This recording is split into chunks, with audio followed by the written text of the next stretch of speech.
TEFL students, your book talks about mingling activities, so I thought I would add a very common, popular Mingle activity called Find Someone Who.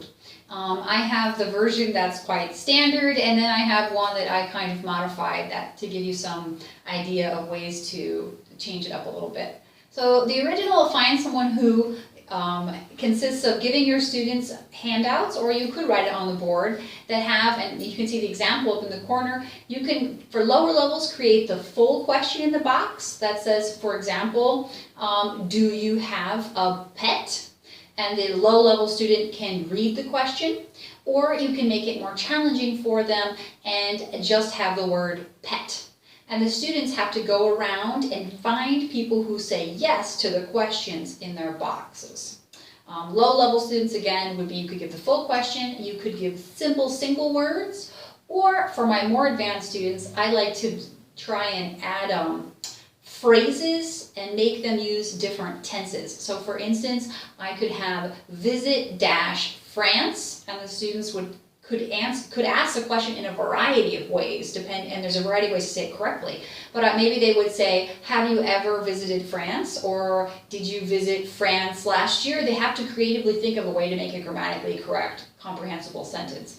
Whereas you could have years/learning English, and they have to think of present perfect is a very complex tense, so maybe I have to think of how many years have you been learning English. Now we have the present perfect continuous. Ooh. So you see the distinctions between very simple past questions or very simple sentences, or you can modify it and make it more complex for maybe your intermediate or more advanced students. And you hope that they circulate around the room and ask each other questions, and you get a lot of interaction, and you as a teacher can circulate and listen and see how people are performing. One thing that I noticed with the traditional Find Someone Who is that I had a lot of students when the answer was no, so do you have a pet?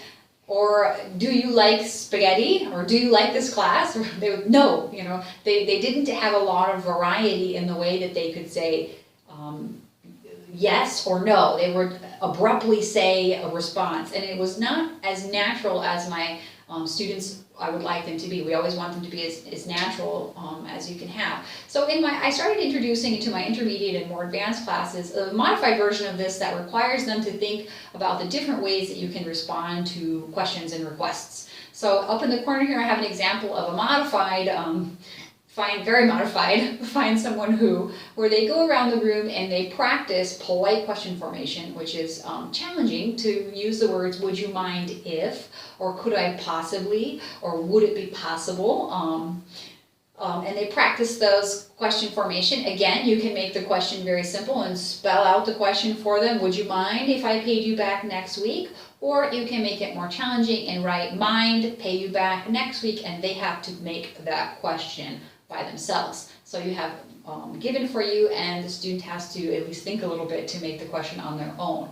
And then they have to find somebody who is going to say yes. Or, and some of the people around the room have already been pre-marked to say no, and others have been pre-marked to say yes. And it's actually a very interesting activity. They go around the room and they go to question number 1 and they say, would you mind if I paid you back next week? And the student looks and he's like, oh, and they have to remember to be polite. They cannot just say no, which is what a lot of my students will say. And they're like, oh, that's not appropriate. So they think, oh, I'm sorry, I'm going to need that money. And they have to think naturally like this on the fly of an excuse for a reason why they have to reject this request that the student is giving to them. Or they have to give a natural response. Sure, yeah, go ahead. It doesn't matter at all. So you get more practice on the second activity on appropriate responses, whether they're negative or positive. And the first activity, to Find Someone Who, is more of a focus on the question formation. So these are just 2 simple activities that you can do to have the students mingle around the room, to get to know each other perhaps, and practice language. Thank you.